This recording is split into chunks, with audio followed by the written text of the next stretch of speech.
You are listening to Within Tolerance, a podcast for machinists by machinists. I'm your host, Dylan Jackson of Protean Machining, and this week I am very happy to welcome Jarrett Morgan. How's it going, Jarrett? Pretty good. How about yourself? Doing well. So for those who haven't, seen your Instagram or your business, who are you? What's your business called? What do you do? All that good stuff. Sure. Yeah. So my business is called Possum Solutions, like the animal possum, and I primarily do film industry and specifically like cinema camera accessories, but I also kind of do whatever anyone asks me to do. So oftentimes that's, I don't know, someone walking in and saying, "Hey, can you do this? Fix this part, make this weird doorbell mount." Whatever happens, I'm, happy to help and make stuff, but like more so doing cinema camera accessories, solutions to fix problems that I run into on set or that other assistants run into on set. That's sort of my background is in filmmaking, being a camera operator. I'm a Steadicam operator on movies and TV, and that world is very steeped in history of people making their own products and solutions and things. And for ages, there have been little shops, mostly in Los Angeles for years. And now that the film industry is sort of more scattered all over the place, that come up with custom ideas. When you're doing weird camera rigs or weird stuff, sometimes you're just like, well, I kind of need this weird bracket that takes this one thing to this other thing that those really shouldn't go together, but like, let's make them work, And it's cool now that I have a shop and have access to, CNC machines. Every job I do, there's some sort of like little custom bracket that at prep, I'm like, this would be nice. I can just make it. Like, it's fine. Like, let's do it, Totally. Yeah. Yeah. Brad and I probably weekly remark to each other, like, how do people get by without being machinists? He's like making a new 3D printer and he just like whipped up some brackets. And he's like, how do people do this? How do people have hobbies that like can't make stuff? Right. It's bizarre. Yeah. And I mean, I've only been machining about 4 years now, started during the pandemic. And prior to that, I've been in the film industry for about 15. And prior to that, you just did stupid things. Like I distinctly remember building a battery hanger for a Steadicam sled. And that means nothing to most people listening to this, but basically it has plates that you click in batteries, kind of like a Milwaukee drill battery or something, but it's a cinema style. It's like 3 studs it clicks in. And I didn't like the method that was on there. And so it's like, I'm just gonna make another one. And I remember with my dad in like his basement with like a hand drill and like angle aluminum and like, a chop saw and just like with a file and like trying to line things up and hand drilling it and then like trying to screw it in. But I didn't know what I didn't know, but like I got really lucky that the inside dimension of that angle aluminum was like just perfect to kind of slid on with not too much wiggle and like screw it in and like it worked for years. But I look back now and I'm like, God, I spent 8 hours doing something that was like realistically kind of okay and would have taken 10 minutes on a CNC machine. Like it's just like you don't know you don't know. Yeah, exactly. Actually, before we get too much into what you do, where does Possum Solutions come from? Where's the name come from? It's a good question. So I was really fortunate to work on a limited series called The Underground Railroad, and that was Barry Jenkins directed it, and James Laxton shot it, who are both lovely human beings. And we were shooting one night in Savannah, and we were doing a long dolly shot. It was a wide lens. We did the shot, and the other camera was doing something, and so they were like, just throw on a long lens and find what you can find. And so, just sort of followed the scene. Scene I think was people walking along in the forest to like go to this like sort of funeral-esque thing, these enslaved peoples in the 1800s. And I was just sort of able to follow the story and sort of tell the story with the camera and sort of do this thing. And Barry comes over and he goes, "You're so good at finding the story and telling the thing like you're like digging the ground like insects or something, like like a possum." And it just sort of like stuck. And so like, for the rest of the show, I think there were people that worked on that show that didn't know my real name, and I was just like the possum basically. And so when it came time, I was like, this will be fun. And, and now it makes no sense for most people, but it gives me a cute little character I can use, and it's a good story. And when someone who's won an Oscar gives you a nickname, you just sort of are like, all right, yes, sir, sure. Yeah, I love it. That's fantastic. Well, let's get into your backstory. And I'd love to get kind of into your backstory of how you got into the film industry, because it sounds like that leads into your manufacturing. So How did you how does one become a Steadicam and camera operator? Because like that Yeah. is kind of out of even people who are interested in film, I think don't usually gravitate towards that. And like I'm kind of you said off podcast that like you're cosplaying as a machinist, and I like to think that I cosplay as like a film nerd sometimes, because I watch a lot of stuff. Like I've seen a lot of stuff about the Steadicams and all of that. Like I really like that kind of content and gravitate towards it on YouTube. So I'm definitely interested in it. But so how did you get to where you are? Yeah, it's interesting because I get the question a lot, because a lot of people want to do what I do, and I'm very lucky and very grateful that I'm able to do what I want to do, and I so enjoy it.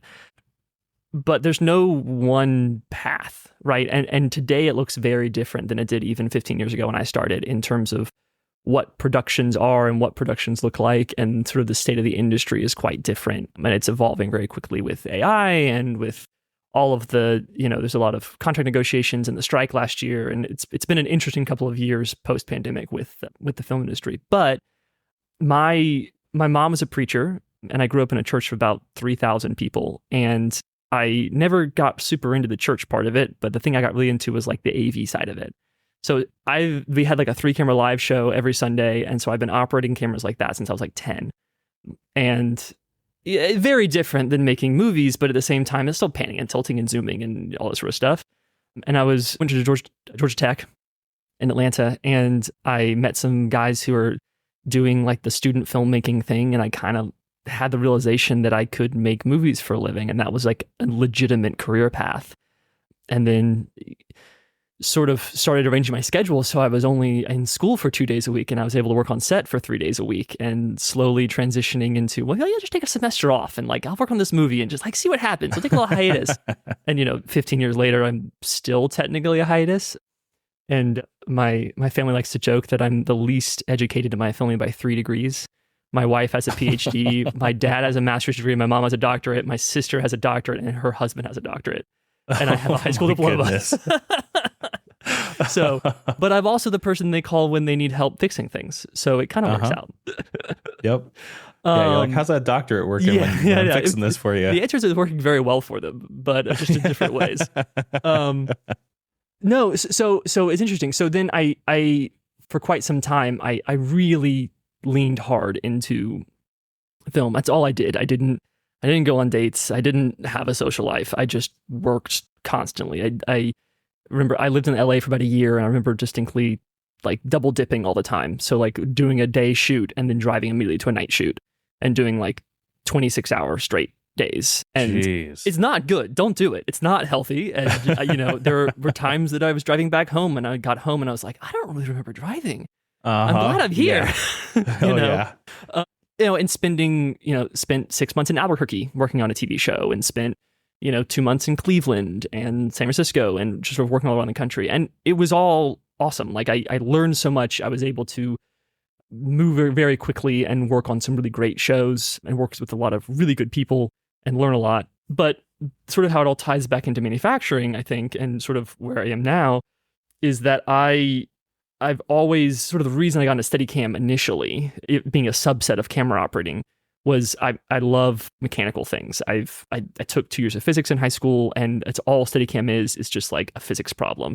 It's a slightly bottom heavy pendulum that you're trying to keep it from penduluming, basically. Like it is just an inertia engine, and we can all think of that I feel like most people listening to this are pretty technical mechanical people, right? So the idea is that there is a 3-axis gimbal that has bearings, and like really high end bearings in it, and they all intersect through one point, right? And so you can sort of move the gimbal handle around that point, and as long as you have enough inertia in the camera rig, it kind of wants to stay where it's at because there's not very much friction. And so what you're trying to do is you just have something that's slightly bottom heavy, and now they have some electronic, the one I have now is called a Volt, and it uses brushless motors and an accelerometer to sort of force itself to keep itself level. But it's literally just a pendulum, and you just move it through space, and the inertia of the rig keeps it moving. And so it's just this really fascinating, and the arm that connects it to you, and maybe I'll post some pictures of this so people can see what I'm talking about in my story or something the day this comes out. But the arm itself is sort of 2 parallelograms with springs, that are able to support the weight. And it's just all these mechanical, it's like very tactile, it's very physical, it's very, it's like, I describe it as kind of like doing ballet with an extra 80 pounds on you. Because it's like you have to be very precise with your movements and very like intentional with things, but you're also carrying extra 80 pounds. But it's and an expensive 80 pounds. And 250 grand of stuff. I've only fallen once, and it was, or twice now, and it was not fun. But thankfully, it was nothing expensive was broken. But no Aries or anything that you're balancing and dropping your working on shows with like old Panavision lenses where they're like, there's just, if you break it, there's just one fewer of them in the world. We can't fix it. And you're just like, oh, that's the lens that they shot Ben-Hur on. And like, okay, don't drop it, I guess. Wow. But at some point you just get used to it. It's a whole thing. But, that sort of mechanicalness and sort of solving the problems associated with that. And I learned how to solder cables very early on, like soldering and like doing a little electronics things. And then I remember I had one thing where I had two, a shaft and a collar that sort of needed to go on, and I needed a way to make that fit nicely. And I didn't have a lathe. I didn't even know what a lathe was. And so I ordered on McMaster like a brass bushing that wasn't quite the right size, and then got a drill and some sandpaper and like sat and just like drilled out the bushing with the sandpaper until it fit well. And it took hours. And I was like, this is great. I made this work. Perfect. Awesome. And I was just like, now I'm like, oh my God. But, and it's, I know I'm just rambling now, but it's cool that now I have this shop here in Atlanta where there are people who are Steadicam operators or camera assistants that come to me like, hey, I want to solve this problem. And they know what I knew 10 years ago, right? They know it's a problem, and they know that I do things with metal, and the thing that solves it should be metal. So can you fix this? And I go, yeah, let's do it. And I can whip up something in Fusion, and oftentimes it's simple. Sometimes I go, well, that's an expensive thing to make. Wait, what if we do it this way instead? Because what you're imagining is like this crazy 5-axis part. And what I'm imagining is just this like really simple 3-axis part. We can just do this and pop it out. But it's cool because people bring me things and are like, hey, can you make a better version of this? Or can you just modify this, or whatever the thing is? And I don't know, it's cool because I wish that I had that resource when I was younger to be like, oh, I have a great idea. This will be great. I can do this thing. And, I didn't, but. You're right. That must be such a cool position to be in, to be able to help people in your line of work and be that connection to manufacturing. Right. And understanding both sides. Like I get where they're coming from because I work on set and I know the set stuff and I know the movie making stuff. And then I also, like I was saying, like cosplay as a machinist, and I know enough to be dangerous. I like to say, and I'm getting better. Every time I use gauge pins or gauge blocks, or I feel like a little bit more like a machinist every time. Yeah, totally. So let's get into, how did you jump into machining? How did you buy your machine? Where did all this come from? Because like it's one thing to say, I know this needs to be made out of metal. It's an entirely different thing to go, okay, now I'm going to drop tens of thousands of dollars on a machine to make these things and kind of figure it out as I go. Sure. Well, like many things in life, it was for me at least, it was this like slow descent into madness. My mom says that I collect skills like other people collect like trinkets. So, like at one point I was like, oh, I need to hem some shirts. So I just bought a sewing machine and taught myself how to sew. And like, I'm not good at it, but I can do things, But this particularly, it started, I've always taken things apart. When I was a kid taking apart computers, my mom tells a story of when I was like 5, my sister came into the kitchen and was like, Jarrett's taking the door off.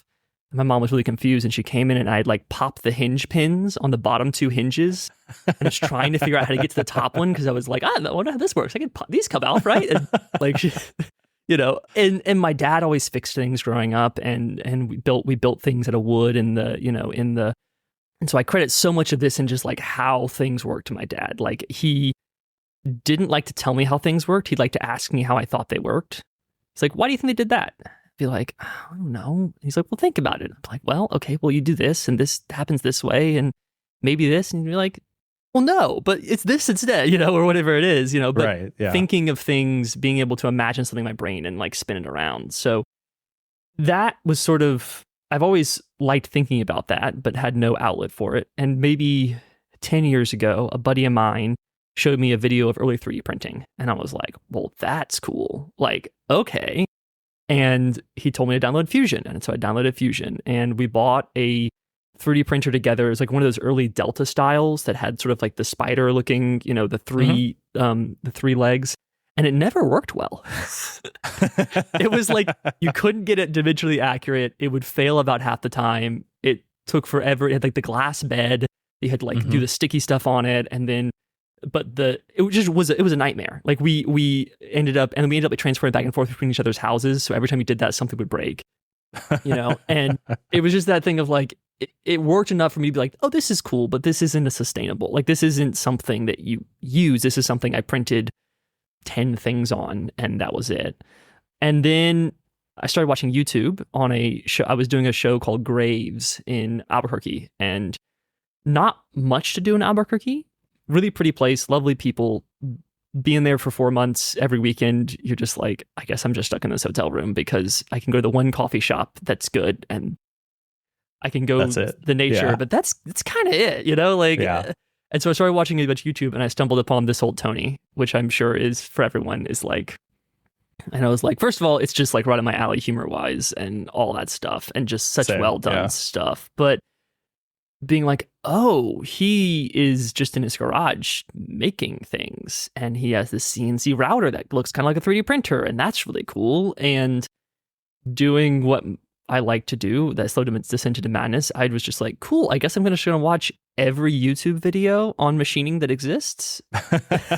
And getting into it where I was like, I really want to do this, but I don't have time. I'm working 70 hours a week on film sets. I am, traveling half the year, working on movies. This is not something that I can do. And then the pandemic happened, and we weren't making movies. And about a month into it, I went, I need something to do. I was rebuilding a motorcycle, and a buddy and I were riding motorcycles every day. Like we were like, it was a nice distance. We had the communicators, so we were able to like chat. It was like a distanced thing. We could like ride motorcycles and chat and all that sort of stuff. And it was great. But I was like, I need something to do with my time that isn't just like baking bread and sitting there. So I think I was watching Blondie hacks with manual machining stuff. And I bought a Precision Matthews 728 VT, like, Taiwanese import machine. And there, I actually still have it over here in the corner, the lathe, like a PM 1030, cheap lathe or whatever. I was like, you know what? It's like $8,000. I was like, I'm going to buy it, and this will be a fun little hobby that I can do, and I can make things. And I got it. And, I'd already been designing stuff in Fusion for 3D printing. I didn't know how to design stuff for machining. I didn't know what I didn't know. I was teaching myself how to manually machine stuff, and all via YouTube. And there's a lot of amazing YouTube tutorial stuff on machining, and watching A-Bomb and watching Blondie hacks and This Old Tony, and I'm trying to think of all of the things, and messed up a lot and broke a lot of stuff, and made a lot of scrap, but also like learned enough to sort of understand like, oh, this cutter is cutting this way, and starting with a bunch of like Chinese high-speed steel bits and being like, this is hard, this all looks bad, like what is what is happening, and then seeing something about carbide and be like, okay, I guess I'll buy a couple of these, and be like, oh yeah, that's nice. This is really expensive. Is it really worth it? Yeah, and you get it, you're like, oh yeah, okay. That's nice. And it's not that much more, and they don't break, and and so that was really fun, and I feel like I really enjoyed the sort of the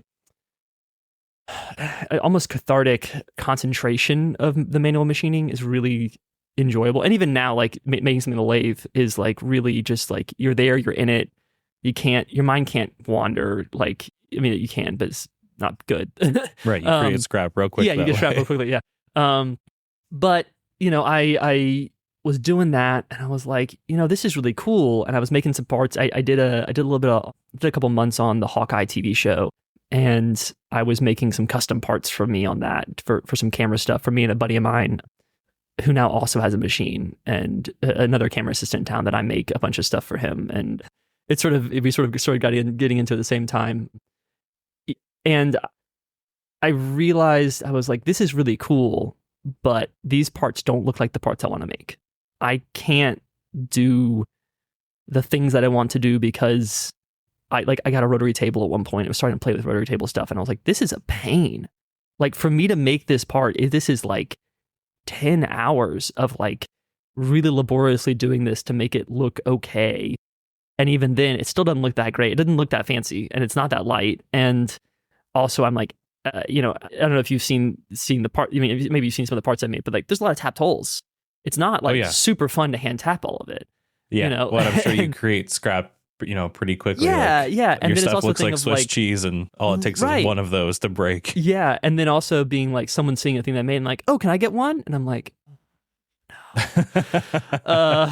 Yes, but like, and so I decided to convert my mill to CNC, and at the time that made sense. I'm in a townhome, I don't have a lot of space to buy something. I was like looking at Tormachs, but I was like, they're so expensive, and like, they don't look like they're actually that good, and all this sort of stuff. And so I ended up having surgery in January of that next year and had a lot of downtime.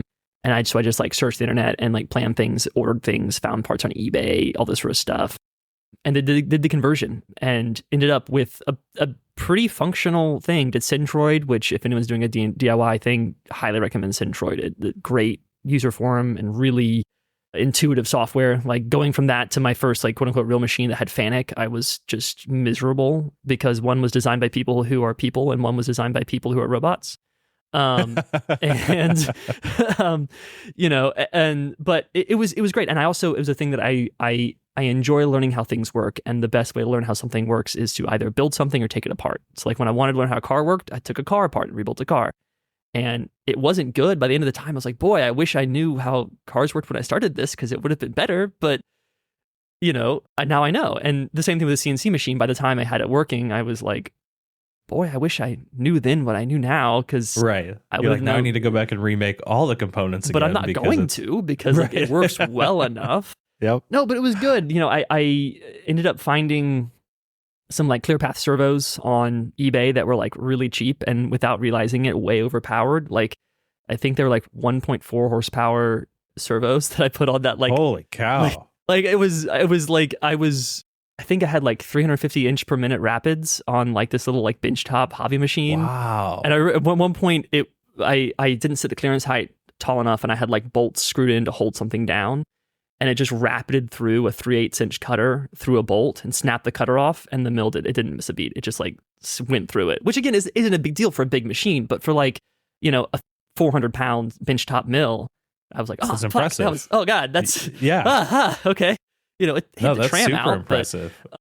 And then and I think that's I think it's very lucky, or not lucky, but you designed it well by no, it was picking those components. It was luck, because like so many people end up with Chinese steppers and losing random controllers and Mach 3 and stuff, and absolutely. And there was the weak part of that particular mill was the spindle motor was like a brushless DC motor. So as soon as it's like the nature of brushless DCs, as you get to the point where it's not able to hold the power, it starts to lose RPM, as opposed to like a AC induction motor. As it starts to slip more, it generates more torque until it hits max torque versus the brushless motor. And it was really wimpy when it got to CNC. So I then did Atlanta season 4. I was in Europe for like 7 weeks shooting that, and I didn't have the machine. And so again, the same thing. I was just like on the internet looking at things.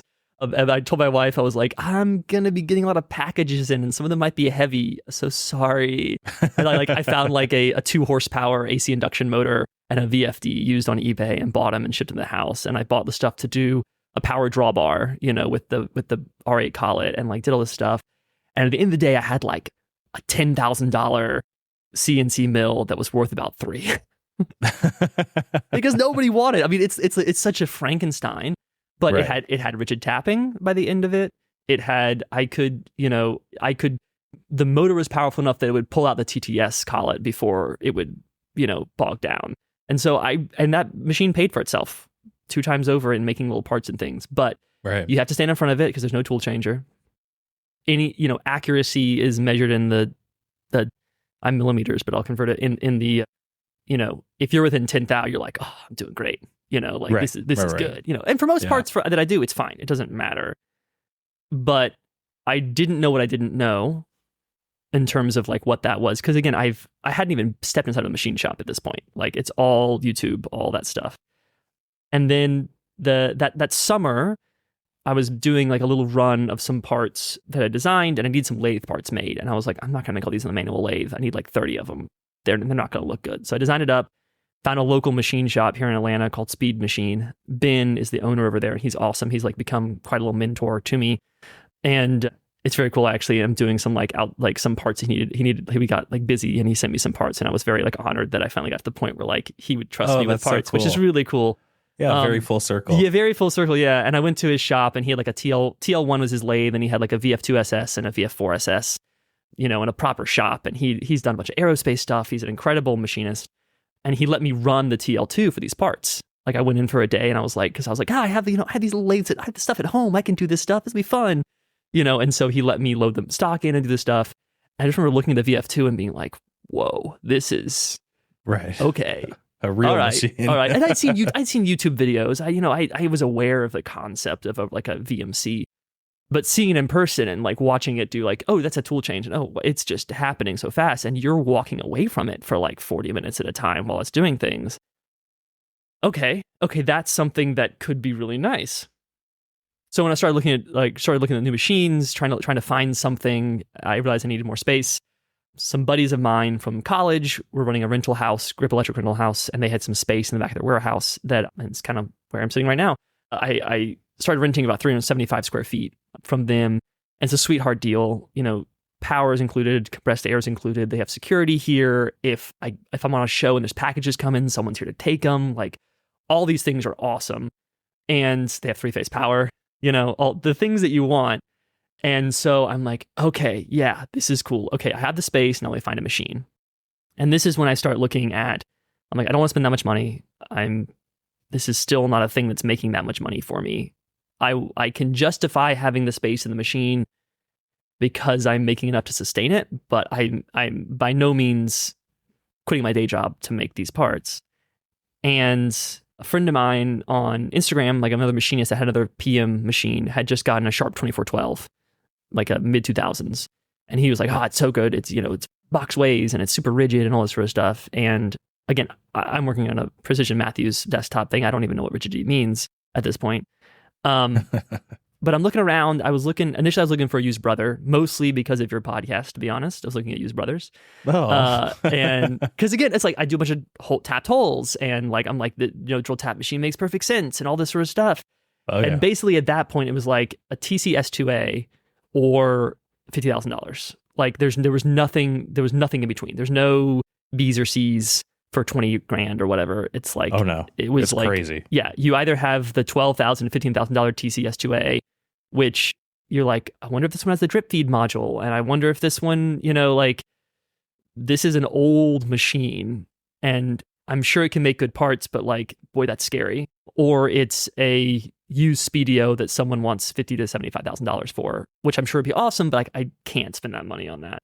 Right. So searching around, I ended up finding a 2011 Sharp 2412 SX, which is the same machine, but it has all like the bells and whistles. So it has chip conveyor, it has a 24 tool side mount tool changer, 10K spindle with a chiller, it has like the slightly upgraded control for it, and it was like 21 plus shipping and stuff. Oh, and nice. I was like, okay, I can do this.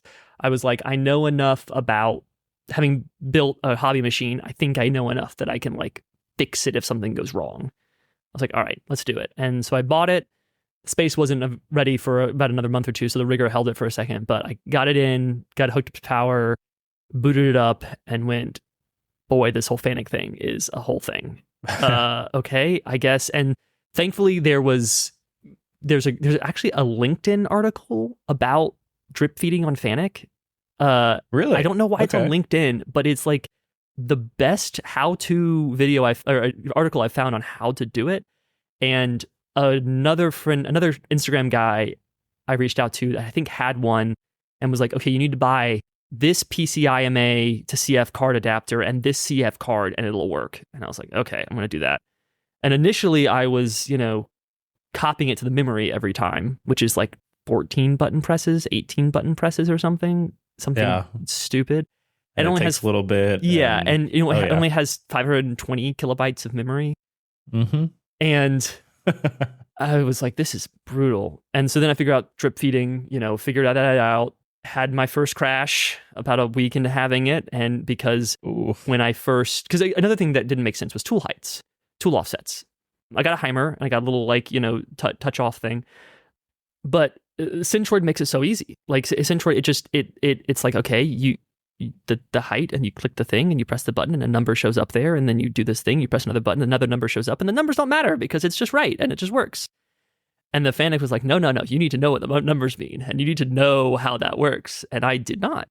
And so when I first got the machine, I was like, well, I'm just going to go through and put 0 in all the tool heights that I haven't put in yet. So I know when I put a tool in the machine that I haven't done that yet. But what that means is it tries to put the spindle nose where at the Z0 offset, and I forgot to set a drill, and it rapided a drill in like into the collet, into the thing, overload the Z motor, gave an alarm, all this sort of stuff. And this is legitimately, I think, 2 weeks into having the machine, and I went, fuck, did I just buy like a spindle that's half the cost of my machine? Like, this is, like that adrenaline and shaking, and like you stop the machine and restart it and like, jog it up, and, the drill is completely destroyed in the part and the holder's trash, and kind of like spin the spindle a little bit, like, okay, it feels okay, and turn on quietly, slowly, like, okay, it still sounds the same. I guess I'll just run it and see what happens, and it's still running. It's pretty, thank awesome. God, because that was, those Sharps are fantastic machines. The place that Brad worked had 3 or 4 of them. Oh yeah, and they would occasionally have to replace spindle belts. But some of the people that he worked with were not at all careful, and they got crashed and ran hard and put away wet, and they were still making good parts when they finally, I think they junked one of them and then sold a few of them or something. Yeah, I definitely. I mean, and I don't know how deep you want to go into this, but I have a lot of Sharp stories with this machine. I don't know how deep you want to go into it, but hey, I got all the time. You in got the world. time? Okay. Yeah. Of like, we're gonna do an hour and a half with Intolerance episode, or is it gonna? I'm here for as long as you're willing to. Okay, talk. I love talking about this stuff. So so I got into a rhythm of working. I got into a rhythm of Heimer working and making sure that when I touched off the Z, I type in Z negative 154.737 measure, and I'm metric, which is why that, it doesn't have that big of travels. I'm just a metric guy. Right. And nothing wrong with that. Yeah, there's nothing wrong with that. And, touching the spindle nose off to the tool setter and zeroing the position, the operator positions, and then putting the tool in and touching it off and all that sort of stuff. And it was a thing where like the actual workflow was a little slower than the Precision Matthews initially. Like the setups of stuff was slower, but the parts were so nice. Like the finishes are just phenomenal. And I did initially, the post that I had for it was just some generic Fanic post. And I guess Fanic wants like an M29 before you rigid tap. On some machines. Some machines. Yeah. And it didn't put that. And I was like, I don't understand. I was breaking taps left and right, and the threads weren't good. And I was like, this is supposed to work. Like, it's doing the G83 or whatever it is.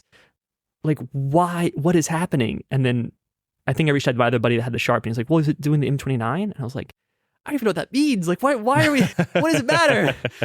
It's telling it, I don't know. Why do I have to tell it twice to do the thing that I want it to do? Like, I'm already telling you it's a rigid tapping cycle. Why do I need to tell you, hey, by the way, we're about to rigid tap. Okay, now we can, like, what? You wouldn't think that you would need to. You would think, but it's infuriating too that depending on the manufacturer, there can either be that code or there can be no code, or it can be a different code, or it's good times. It's good times. Yeah. And so I figured that out. Initially, the other big problem I had with it was the coolant. I go away for shows at times for a couple weeks, a month and a half, 3 months, 4 months, and I had heard horror stories about flood coolant and leaving it for ages and getting nasty and all this sort of stuff. And so I called Qualichem and told them that. And they're like, oh yeah, you should use this like Qualichem 330, full synthetic stuff. It'll be good. And I was like, okay, great. Bought 5 gallons of it, mixed it up, and just broke taps. and broke taps. And I ended up calling them, and they're like, "Oh, you're tapping a lot? Oh yeah, you shouldn't use that." And I was like, what do you mean? And like, oh, like the full synthetic requires a lot of heat to generate lubrosity. Yeah. And you're not going to get that with taps, especially in aluminum. So they're just going to gum up and you're just going to destroy the tap. And I was like, okay. Yeah. Okay. Yeah. It's like, maybe you should have told me this. Yeah. I mean, and we had the same issue when we went to Synergy. Like it was great because it didn't go bad. Yep. But our surface finishes went down, and yeah, tapping. Like, thankfully, we had the Kitamura, I think, and the old brother, and like they were good enough at tapping that like we never broke anything, but we got real close. Yeah, like we could tell, you could hear it that it was not happy. Yeah, and the sharp wouldn't break the taps; it would just pack the flutes, and then it would the thread wouldn't be complete, right? You would drill a little bit of thread too. You know what I mean? And that was also not pleasant. So for the next like 6 months, I just thread milled everything. I bought some like full form thread mills used on eBay and just thread milled everything. And I was like, and it worked, it makes good threads. It I didn't break any, but I was like, this is not what I was hoping for in the big machine.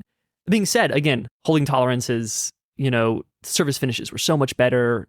Yeah, the machine was bigger. I could walk away and the tool changer would just work, all these things. And as I'm starting to make more parts that fall, I'm starting to think, like, God, I wish I had a probe again. I had a probe on the Precision Matthews and it wasn't very good. It was like the Centroid. I will say one thing. If you do a Centroid conversion, I don't recommend their probe. It's like $700 and they claim it's really good. And I had terrible repeatability issues with it. Like, oh, interesting. Okay. To the point that I thought the machine was like awful. And then I started dialing things with a dial indicator and it was like spot on. It was just like the probe wasn't repeating. It was like getting stuck at times and stuff. And it's also the thing of like, if you're doing that, you should just buy a $150 probe, like just like a Drutronics or whatever, Chinese AliExpress thing. Like it's going to be better than like the thing. So I started doing some research and I'm watching, there's a YouTuber, I forget his name, but he has an old Fidel and he has a bunch of videos on like rebuilding Ant-Man, I think is what it is. There's a bunch of videos on rebuilding old Fidels, and at one of them he adds an old Renishaw to one of his Fidels. Okay. And going to this thing where it's like, okay, well, if you need, you can do the old OMP 40 or whatever or OMP 600 or whatever it is, and then you can get the tool setter, but then you need the box, the interface box, but then the interface box needs 2 M codes to go back and forth, and there's all these things, and like, but you can't get these 2 things because these don't work together. We want to make sure that you get this thing. And I was just like, this sounds really complicated. And I don't even know if my Sharp can take a probe. And so the first thing I was like, okay, I got to figure out if the Sharp can actually take a probe signal. I was like, it's just the skip input is just a switch. That's all it is. It's nothing fancy. Like it is the simplest possible like IO thing you can do. And so I reached out to Sharp and I asked, well, first of all, I looked at my electrical manual that came with it. I started looking at it. I was like, okay, this one's labeled skip signal input X 4.7 is on the FANUC. And I was like, but this relay says this is flood coolant. And when I turn flood coolant on, a different number relay in the back cabinet turns on. I don't think this is the right electrical manual. Oh, no. And so I reached out to Sharp and I said, hey, this is my serial number. Can you send me the manual? And they went, sure, and sent me a manual. And a different relay was labeled flood coolant, and it also wasn't the right one.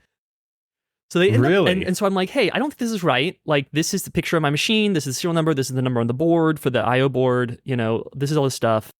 And I think it's the same thing as we're talking about with like different manufacturers and FANUC, that it's just like, it's how they implement it and how it changes year to year. And I think since my machine has a lot of options on it, it is sort of like, it's an OIMD controller. And I guess it was in the years right between the OIMC and the OIMD. And so it has like some OIMC boards, but the OIMD controller, but they didn't make very many. They were highly optioned, so they don't have very much information about them. So they basically end up being... sounds like our Kitamura. Our Kitamura booted as an I-80, which is the older Yasnak control. Like it said that's what it was? It would boot up and say I-80MI, weird. But then all of the boards and everything were J300, which was the newer version. And like we were right on the cusp of when Kitamura was changing between those two. And so like even talking to Kitamura, they're like, oh, yeah, weird. I guess you already have that board. but it works like this. And I was like, oh, awesome. Cool. Yeah. Thanks. Cool. So basically they ended up sending me like 8 different electrical diagrams and being like, I guess just like look at the relays and see which one like matches. And that's probably it. And I was like, okay, so then, okay. And so I found it and found the skip signal input. And I was like, all right, I'm just going to hook up 24 volts into the switch and send this signal 24 volts. And boy, I hope this is the right input. I'm not going to fry something. And I got the cheapest micro switch I could find, just like an Amazon micro switch, hooked it up to like 20 feet of cable, hooked it into those things, and like stood the control and typed in G31, X400, whatever, and like hit cycle start and then clicked it and the machine stopped. And I was like, yes, nice. Awesome. This is going to work, baby. That was searching around, and I ended up stumbling upon a Chinese probe company called Silver CNC. Mm-hmm. And I reached out to them because I was like, okay, maybe there's I'm not doing crazy high tolerance stuff. Like maybe this will be, if this is cheap enough, maybe it's worth trying versus, I think the Renishaw quote was like 10 grand to come out and install. And they also were like, we don't know, we don't know that it's going to work. We're just saying that that's how much it would be cost to if it does work with your old machine. Right. Yeah. Okay. And so I ordered just their touch probe. It's infrared. It came with the eye for it has magnetic, so it just pops magnetic. It has a cable hooked into it that has the things, and plugged it in, worked, calibrated it. They gave me the macros for it, and I think it was like $1,800, maybe $1,700. It was cheap. And they look very similar to OMP40s. They clearly were. They were inspired. There's the word. There's some creative inspiration. I am sure it is not as good as an OMP40. I am sure it is not as accurate. It certainly doesn't have the same options. So some weird things on it is it's always on. There's no spin on, spin off thing happening. Just the first touch wakes it from sleep mode. And then you have to do 2-touch probing. You can't do single touch probing, which is fine. That doesn't matter. But I'll say I installed it September of 2022, and I haven't changed the batteries yet. And it still hasn't given me a low battery warning. Dang. Which is pretty great. That's great. And, I have been nothing but impressed with that company in a way that I am. It's almost hard for me to be that effusively positive about a Chinese company, and I'm very torn. There is a lot of American manufacturing, all that sort of stuff. My defense is that Renishaw is British, so I don't know if that's a good defense or not, but right. So it's fantastic. I have had zero issues with it, and I dial it in and parts are spot on, dead on. I can probe something and put a DCI on it and it's within a couple tenths every time, which is plenty good for that's what killer. I'm doing. Yeah, that's exactly what you want. Yeah, so I ended up getting their touch probe as well, the tool touch off thing as well, and getting a 4th axis from them. And so I installed a 4th axis on the Sharp as well. Dang. And I did that install, and that was a nightmare. Because the same Sharp thing of oh yeah, it'll support it, and then be okay, I have it plugged in, I have the fiber optic cable plugged in, the Silver shipped over the actual 4th with a genuine FANUC motor and a FANUC drive and all the cabling and everything. All the physical connections was great, and their customer service is basically just a WhatsApp chat, and it's almost instantaneous. Within 24 hours every time, answering questions. Really surprisingly good customer service. Really better than I've gotten from a lot of other companies, like Sharp, I might say. Right. And I reached out to Sharp, and they're yeah, I don't know, it should just work. And I was okay. They're well, have you looked into the ladder at all? And I was please tell me what a ladder is. I don't know these things. Do I need to get up on top of the machine? Yeah, exactly.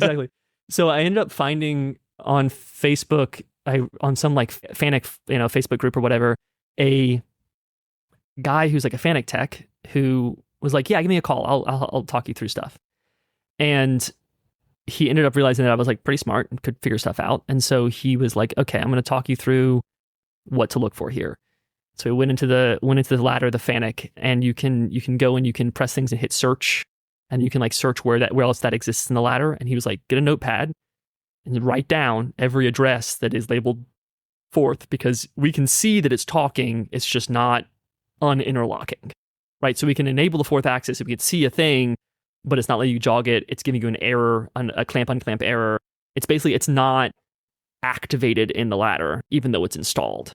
And so I spent a solid like 10 hours like clicking through the ladder and trying to find what option wasn't turned on, until I figured out that it was like, okay, I have to have this keep relay turned on to tell it that fourth axis is enabled. And then I have to go in here to where fourth axis enable is somewhere deep in the ladder and just like figure out. And I figured out that that's where that was first, and then had to work backwards up through the ladder to find which keep relay I had to turn on to then make that enabled.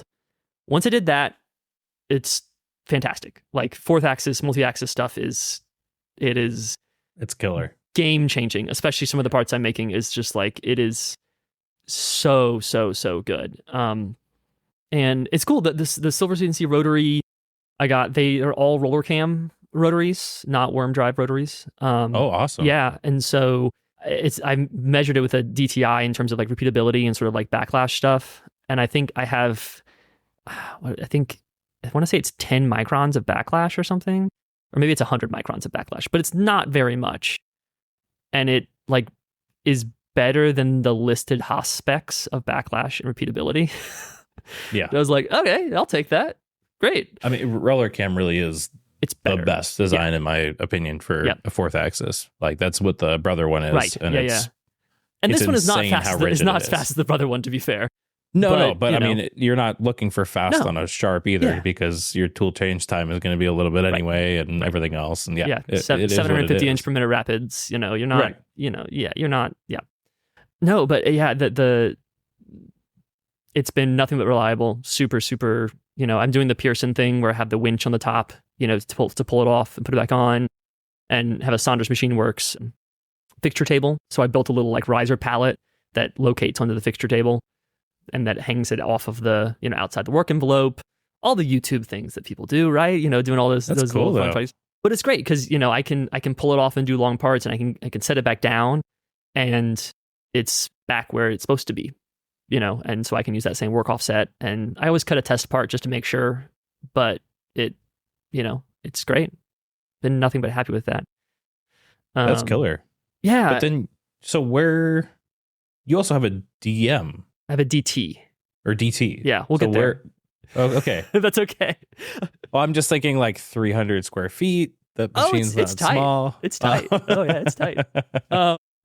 So basically, that's almost the end of the Sharp story. I've been doing all this for stuff. There's been a couple, like a relay went out at one point. I had to replace a relay.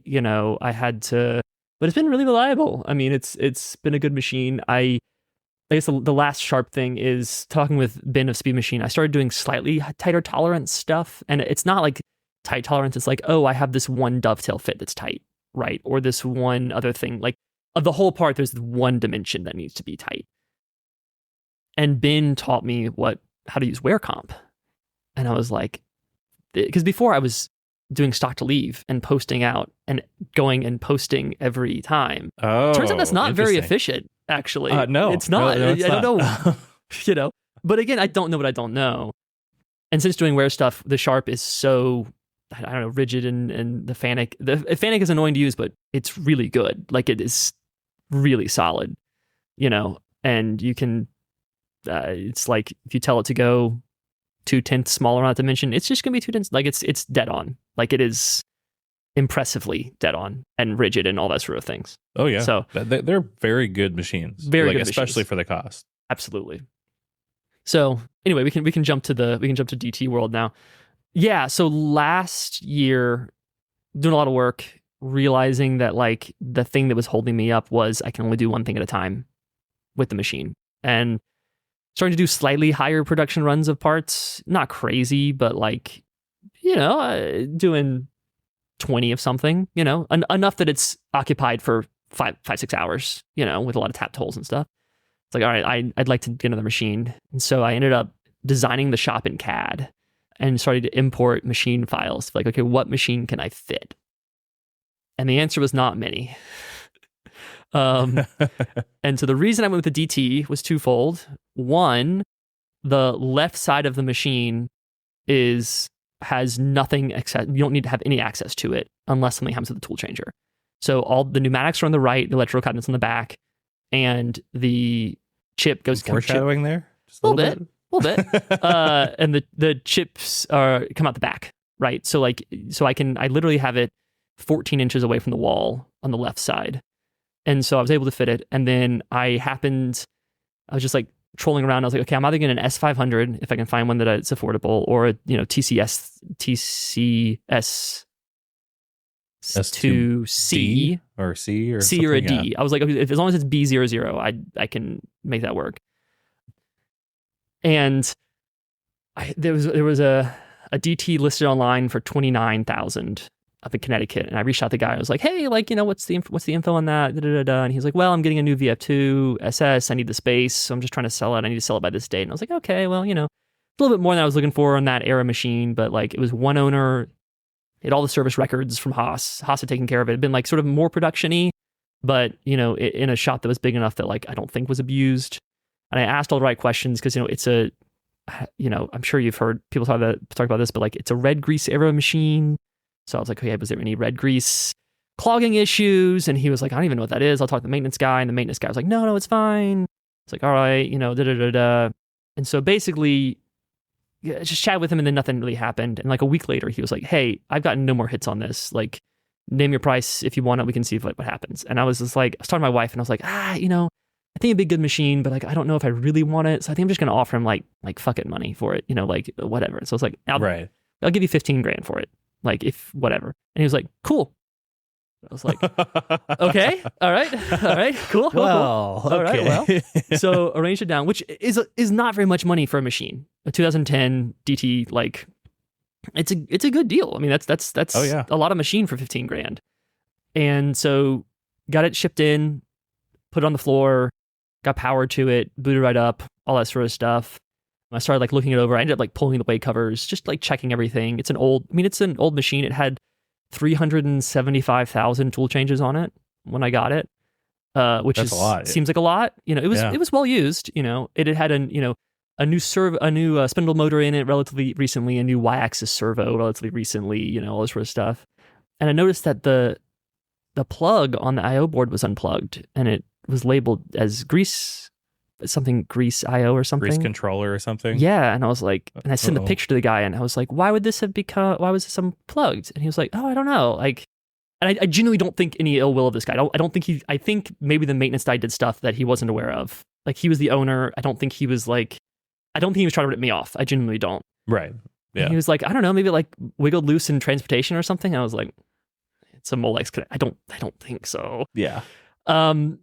So yeah, the grease lines were clogged. And thankfully Bennett Speed Machine, Come On to Rescue Again, had one of the air of a hydraulic pumps that you use to do it, because he had to do that with his VF2, and I crawled around a really tight machine, and it spent a solid 4 days, like reaching in and cut down crescent wrenches and getting up underneath the Y, and all this sort of stuff. And it was a pain.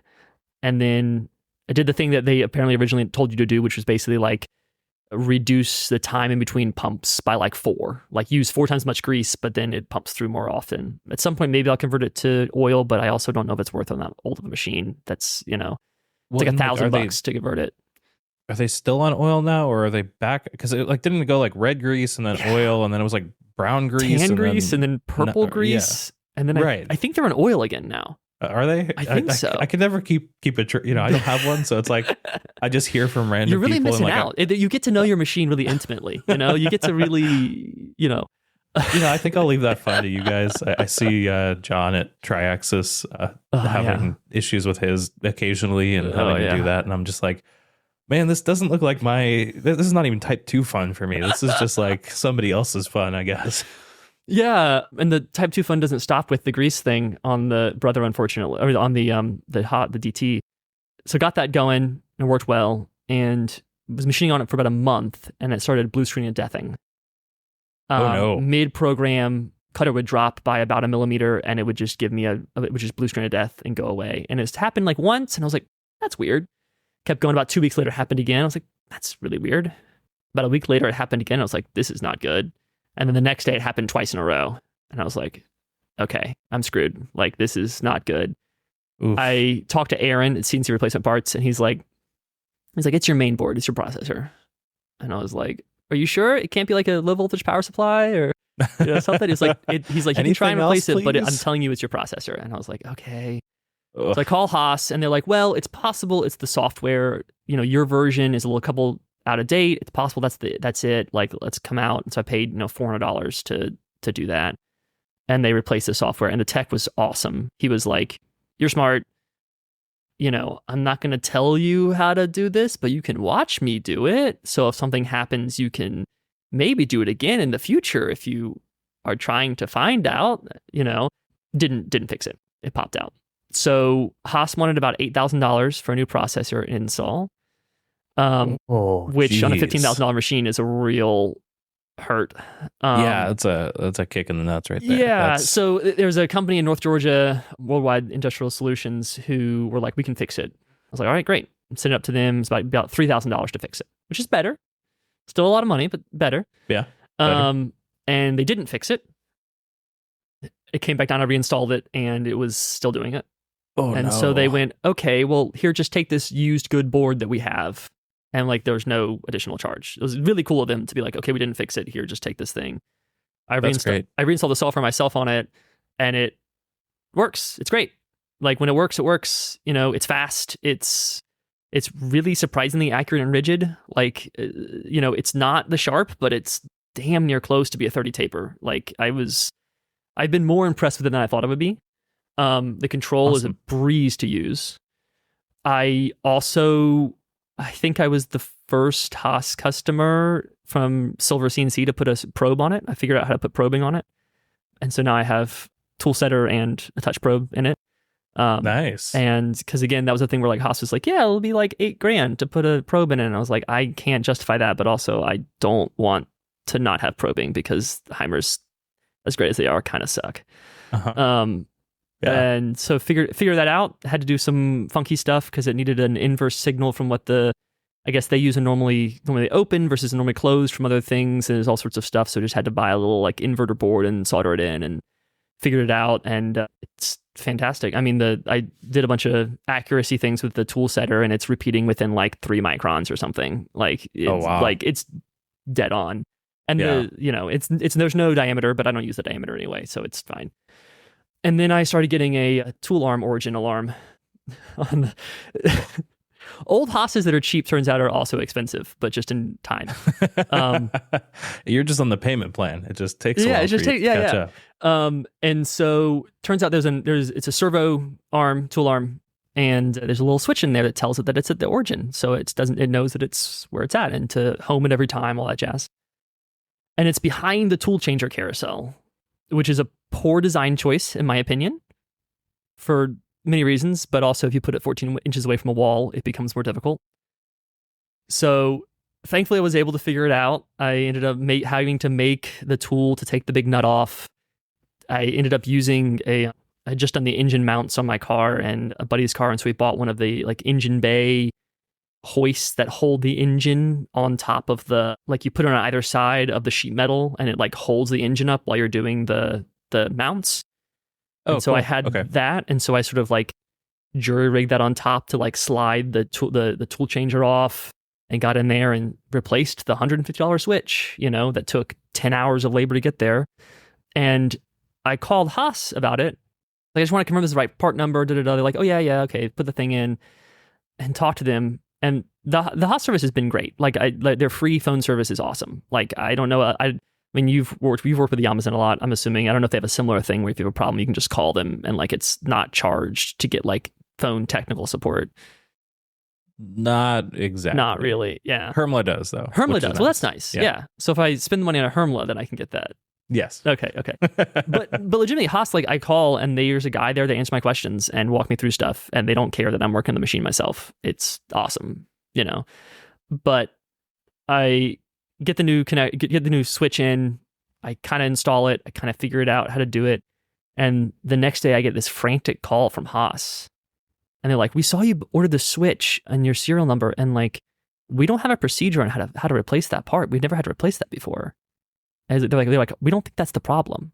And I was like, what do you mean? I'm getting an ARM origin error. Like the switch, I can look at the switch and see that it's not working now that I have it out. Like I can see the issue. I think this is it. And I've already installed the new one and it's working fine. And they're like, oh really? Oh, because there's no article on how to replace it. And I was like, yeah, but it's a switch. Like it's just it's an inductive switch. It and you bolt it back in. Yeah, what are you talking like about? it's fine. And they're like, okay. And it's been rock solid since then. No issue. So I think it was the switch, but it was just funny to me that they were just like, we don't know. You know, it's also like this is the first year model of this machine. 2010 was the first year, Right.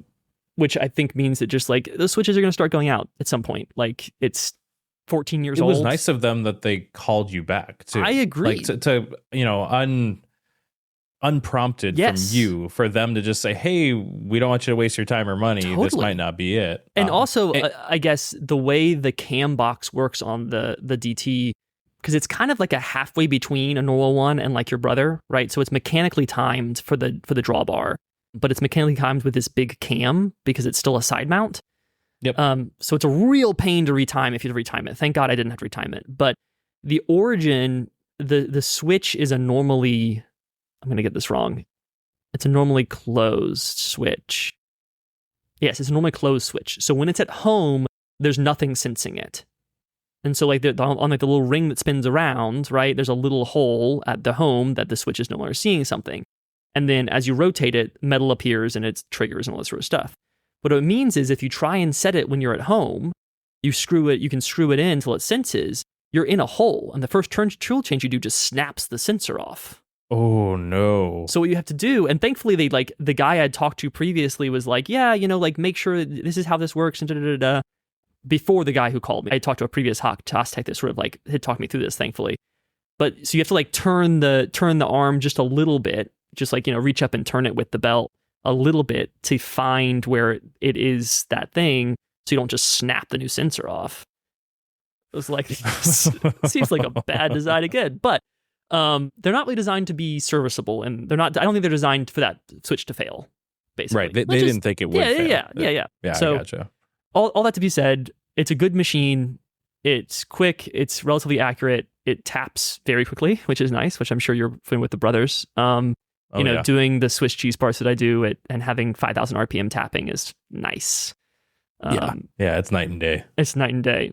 Yeah. And one thing to walk back my previous answer, just in case any of my Yamazin service techs listen to this, they will take my call any time of day. Like, they have been fantastic if I text them for like a quick something, but there is no formalized like I see. Got it. helpline. Right. I don't want to piss off my favorite guys from Yamazin. And I've heard nothing but good things about them. Like I cannot find bad things about Yamazin on the internet, which is you can't say that about Haas. I mean, like you said, though, with somebody like you who is doing so much for your own service, the fact that they give you that kind of not only support on the phone, but like their documentation online is almost unparalleled, I think. It's incredible. Yeah. So that's all you can ask for if you're fixing your own stuff. Like, that's fantastic. I mean, the thing that I would ask for is for things to not break as much, I think. If I'm being honest. Yeah. Like, in the same way that, fair. like, you know, like, it's great to have all the information, but also, like, from what I've heard from other people, they're just like, yeah, it doesn't break. Yeah. I'm trying to think. I mean, we had an issue with the F600, but that's kind of a bastard machine anyway. Sure. But, like, our two S700s, I can't think of one thing that's gone wrong on them. Right. Since we've bought the first one. Right. Like, they just are dead reliable. Work. Right. Yeah. Well, and realistically, I think it's because they were designed to run in China with no air conditioning and no maintenance and no service, and, you know, literally made parts until their death and then thrown away. So, and for those people listening that think we're just like bashing on Haas and praising Brother, which we might be, also keep in mind that like you bought those machines new, right? Yeah. And I bought a 14-year-old machine with 375,000 tool changes on it. Like, I expected it to have some problems. You know? It's not to say that my older brother the TC didn't have a few issues here and there. Like, granted, it was still very reliable, but it was a 20-something-year-old machine when I bought it. Yeah, and it's a trade-off. Things are going to go wrong. Yeah, it's a trade-off. And we start getting to shop news and new things. I'll talk about sort of future thoughts of things. Okay, but that's sort of the Haas thing. I will say that like having 2 spindles is awesome. Like I feel like more than doubled my output, and it's just being able to like, okay, I'm gonna get this thing running on optional stop for this like one-off part, and it's gonna do this roughing operation. I know it's gonna be fine. Like as soon as the adaptive cuts, okay, it's not cutting the vise, I can walk away and start doing this one. And like it is, I don't ever want to go back to not having 2 spindles. Like it is so nice. Oh yeah. Well, and for me, like when we got our second spindle, just the peace of mind knowing that like, okay, if one goes down, I still can make parts. 100%. Like it might suck. I might be here till 3 a.m. trying to like, double duty it, but like I can still get done what my commitments are. Especially with like both of my machines are 15 years old. It's like, yeah, the Sharp's reliable, but like, at one point the motor capacitor for the lube pump went out. It's like, yeah, it's a tiny thing. Like it's going to happen, whatever. But it's like, great. I ordered one. It'll be here in 2 days. That was before I had the Haas. So it was just like, I guess I'm programming for 2 days. Like I don't, that's what it is. And now it's like, okay, with the Haas is down, that's fine. I can make stuff on the Sharp, it'll be fine, sort of thing. But it's definitely nice. And give them credit where credit's due. The Haas control is really nice. Like I'm sure it's much more of a return to form closer to your Centroid than and than it's just Fanuc is. It just makes all sorts of sense. The only thing I don't like about it is that it doesn't have the remote jog, which I know you can. Aaron has one. CNC Replacement Parts has one you can buy now that I'm debating getting. Sweet. That you can just like add in. Nice. But it's when you're used to that, going back to the control on the thing and like leaning over it, doing the thing, and it's not, But yeah, that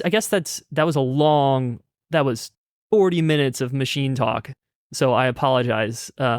That's good content. What are you talking about, man? That's what machines the people are here for.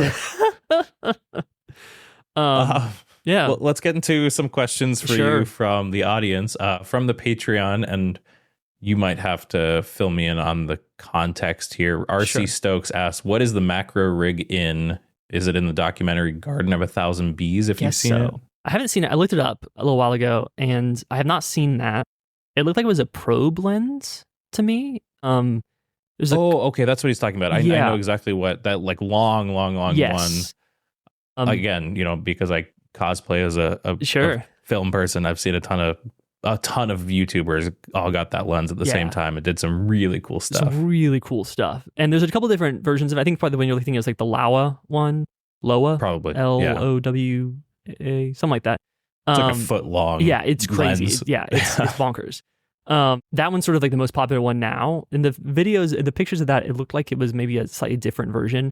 Panavision has theirs. There's PS Technic has one. There's a bunch of different ones. And there's a bunch of different things you can do with macro. There's Fraser lenses as well, if you're interested in like going a little bit deeper in things. It's really fun.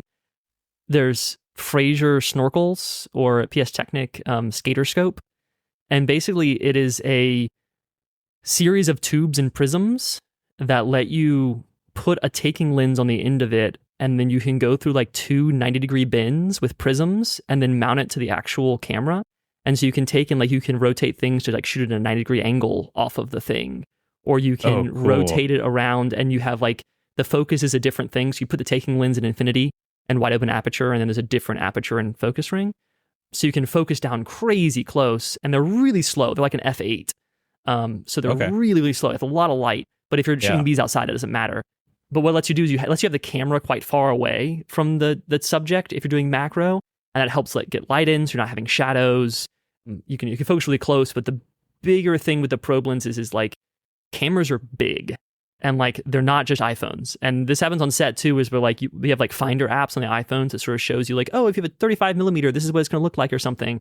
And some director or DP will have the phone and like take it and just like keep moving closer and closer to the wall and closer to like this corner, and be like, oh yeah, we should put it right here. And we're like, well, the camera's 18 inches long. Right. It's not going to go there. Physically not going to go there. The world works. Right. But I did a movie last year in Nashville that should be coming out pretty soon. It's called Holland, Michigan. And there's this whole series of like model train sets. that they built, the production design built this incredible model train thing with all these little houses and people and things. And I shot I DP'd the insert units. And so we had this Fraser lens, a probe lens, and that we were able to get the lens like down, like, touching the model. And so it has like that really nice shallow depth of field, but you're in the model, like you're almost like on the street itself. But the camera's, 2.5 feet up high, and it's tipped down, and you're able to, and you can rotate the prisms to rotate the image to make yourself level, and like really cool pieces of like optics technology that haven't really changed since the 80s. Because they're so specific, but really cool, really cool stuff. Side tangent here. Yes. Give us a little sizzle reel. What things have you been on? Have we worked on that you might know? The audience would know. Because looking at your IMDb, I was like, I was just searching you before, like last night before we recorded, and like I usually do. And I was like, oh, he's got an IMDb, and I was like, oh, that's right. He actually works on real movies. Like I'm actually like I'm a fake machinist, but I'm like a real movie person. Yeah. It's probably most famous thing is Atlanta, the TV show, FX show. I did all 4 seasons of that as a camera operator. Awesome. Which is just such an incredible experience, incredible people, and such good storytelling. I think I mentioned earlier Underground Railroad, which was Bear Jenkins was Amazon Prime. I did Pitch Perfect 3, which was a good time. A lot of singing and dancing and running around with Steadicam. I did a really fun movie with some really fun people in San Francisco called The Phone, Jexy, that I think holds the title as the lowest rated Rotten Tomatoes movie I've worked on. I think it's a 13%. Really? I think it's a 13% on Rotten Tomatoes. I thought it was a fun movie. Did you watch it? Did you see it? Yeah, I watched it. That's funny. Yeah, that's funny. It was fun. It was a fun. Yeah, okay. It's a little romp. If you went into it not expecting a serious, sure. It's a movie about a phone, an AI phone running away with a guy's life. Like it's gonna be stupid, but like if you go into it knowing that, like I had a lot of fun. Oh, that's great. I'm glad you watched it. I think you're the first person I've talked to that actually seen it. Really? Yeah. No, I did The Outsider, which was the HBO thing a while back. Dave played on a bunch of stuff. A additional camera operator on like Jumanji and gosh, so many things. I don't know, a bunch of stuff. It's interesting because it's a thing where there's always so many things, and I feel like even now people tell me about shows that they're working on. I'm like, I haven't even heard of that. It's in its 3rd season. Like, what even is that show? Like, there's so much content out there. Right. How has streaming services changed the amount of work that's out there for someone like you? Yeah, for a hot second, there was more work than anyone knew what to do with. Like for pre-pandemic, the streaming was kind of getting going, and there was a lot of streaming stuff. And then the pandemic hit, and no one made anything for 6 months, and everyone was at home watching things. And so when we first started to come back to work, I mean, we were still COVID testing 3 times a week until last year. Like they were still taking things pretty seriously because pre-pandemic, if someone got sick on set, everyone did. Like I'd get sick 4 times a year, 5 times a year, just because. Oh yeah, you're packing 150 people into this house and working together for 18 hours a day, or hopefully less, but 15 hours a day. Like you're just breathing each other's germs the whole day, right? And when COVID sort of we started shooting again, it blew up. There was just so much because there was Peacock and HBO Go and Hulu and Netflix and Amazon Prime and Apple TV, and all these people were competing. Right. And the way they were competing was who has the most content, who has the most. This is this special show you can only get from me. This is our Stranger Things. This is our. Right. And it was a shotgun approach of like, let's just produce 100%, and something will hit. Yes. One of these will be good. And maybe. There were shows that were produced that were like niche. Like you're like one of my best friends shot a show called Bonding on Netflix, and it's a really fun show. It's really good. He did a great job. It was pretty cheap, but he did a really good job. Really fun show. But it's like Dominatrix in New York. It's like a comedy about a dominatrix in New York. And it's like, that is a niche show. That is not a flyover state show in the least, right. And so for a while there, it was just like, there was not enough people working. Everyone had jobs. You were getting called constantly for stuff. On Hawkeye, when I was on that, they were doing 6-day weeks to try and get stuff out in time. They were like, it was just throwing money at stuff, trying to make things happen fast. And then I think people started realizing that spending that much money wasn't sustainable. Like, it turns out you can't just make TV shows for, $30-40 million ad infinitum and not bring in some money too. A combination of that and a bunch of consolidation. And we can, I don't know, I can go off of my soapbox of like corporate consolidation and how much it's destroying the world. But, Disney now owns Disney. Yeah, literally. I mean, like when we're working for it, like we call it working for the rat instead of the mouse, because it's like legitimately, it's like you have Hulu is owned, FX is owned, ESPN, ABC, Marvel, Star Wars, Nat Geo. Yeah. Like the chances of, it's like more than 50% of all content being made is made by Disney. And it's insane. And I worked on all 4 seasons of Atlanta. The first 2 seasons were for FX before they were bought. And the last 2 seasons were for FX under Disney. And the last 2 seasons are awesome. The creatives were awesome, all that sort of stuff. But it is a different vibe on set. Like, really? Like FX was a really good show, and I think a really good network. And I think one of the reasons they did really well is they went, here's $300,000, go make a pilot. We don't really give a shit. Like, don't talk to us. Just go make your thing and have a good time. Like, we don't talk to you. That's fine. Like, and then when the show came out, they're like, okay, great. You have, whatever, 1.2 million an episode. Go have fun. Bring us back a show with 10 episodes, and we'll see how it does. And that gave people like Hero and Christian and Donald so much freedom to make something. Like, the first season of Atlanta is weird. Like, I don't know if you've seen it, but I don't think that any of the seasons can not be called weird. Like, right? It's a fantastic show, but it's fantastic show, but it is weird. And we were able to continue to be weird on season 3 and 4 because we had been weird, and weird was successful, and therefore it was making money. Therefore, Disney was fine to do it.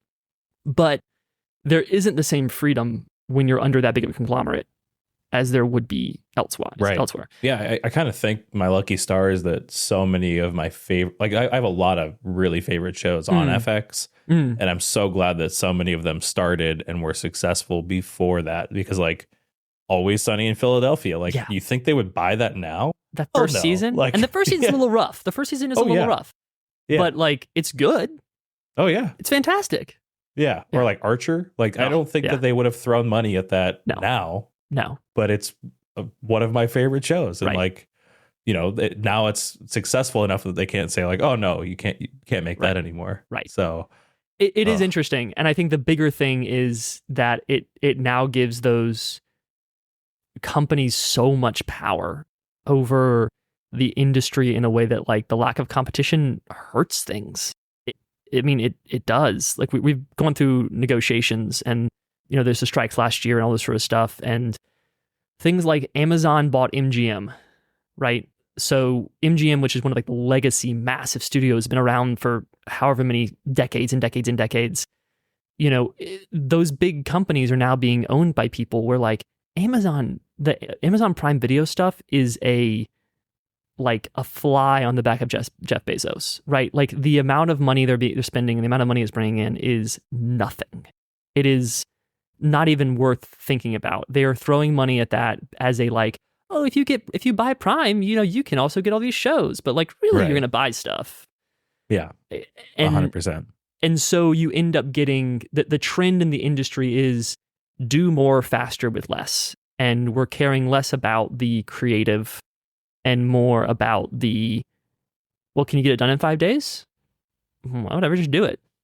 And oh yeah, this is true top to bottom. The biggest shows that I've worked on to the cheapest shows that I've worked on, everything is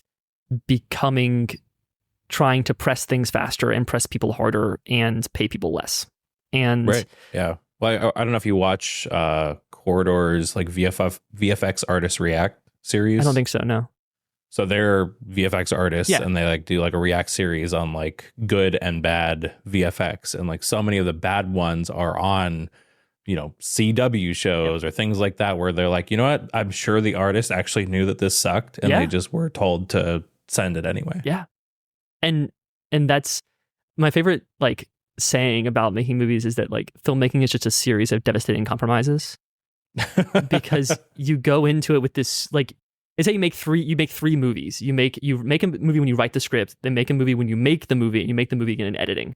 And when you write the script and you're doing prep, you have all the time in the world.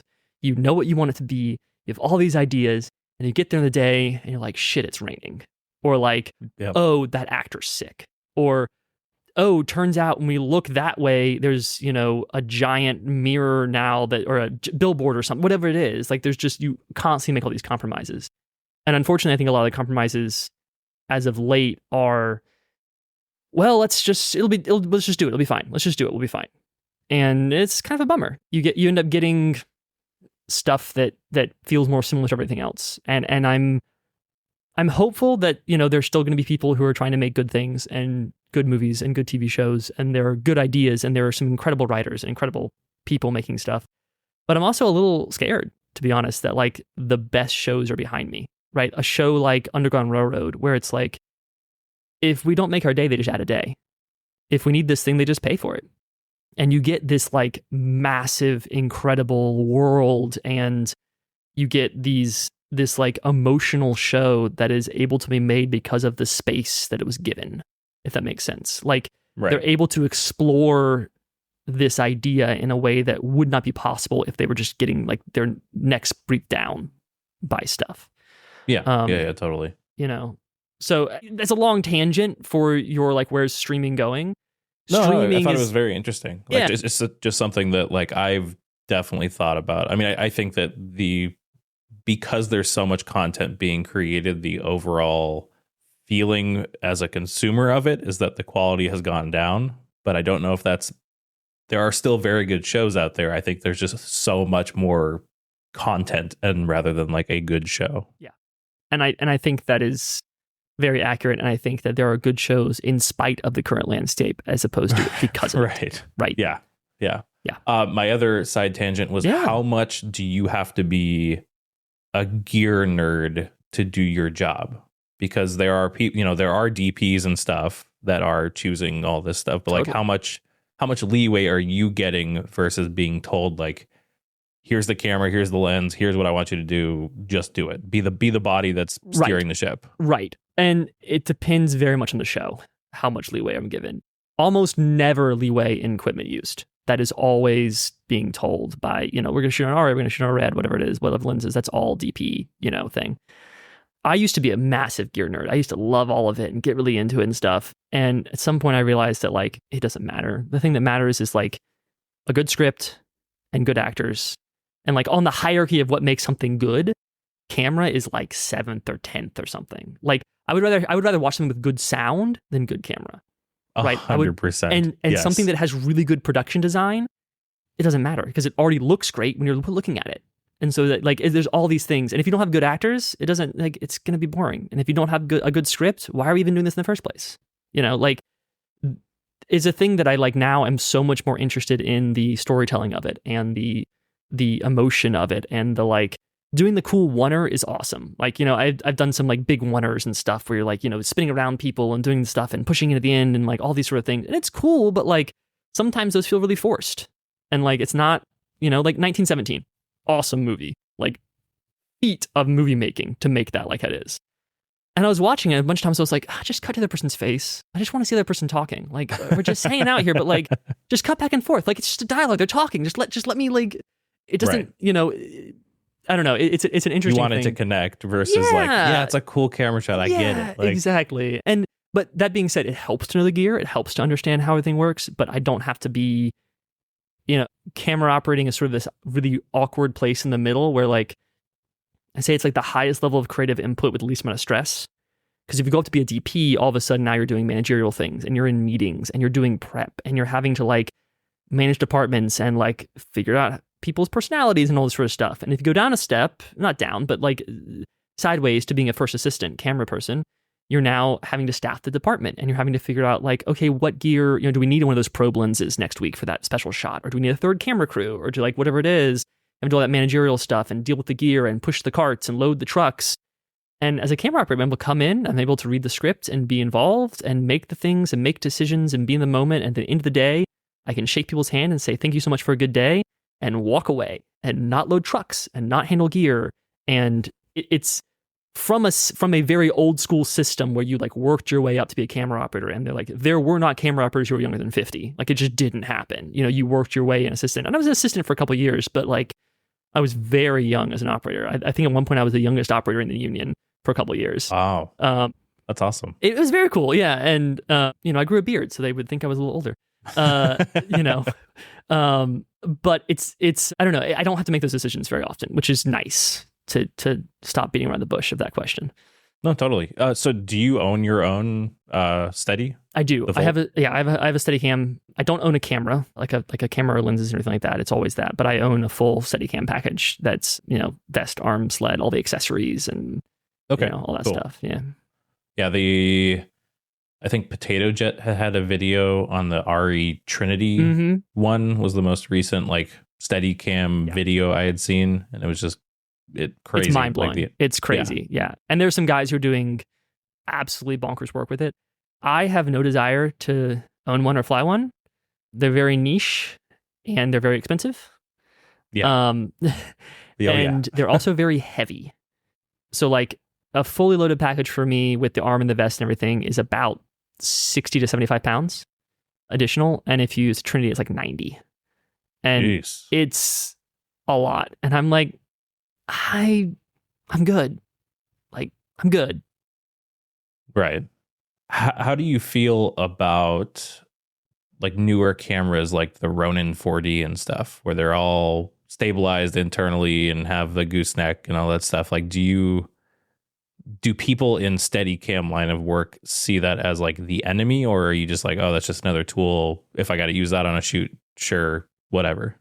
Yeah, it's interesting because I think the same sort of thing happened when gimbals first came out, like the Movi first came out and stuff, like 2015, 2016, something like that. And there were people screaming, oh, this is the end of this is the end of Steadicam, and like we're going to, you know, in 5 years, nobody's going to have jobs and all this sort of stuff.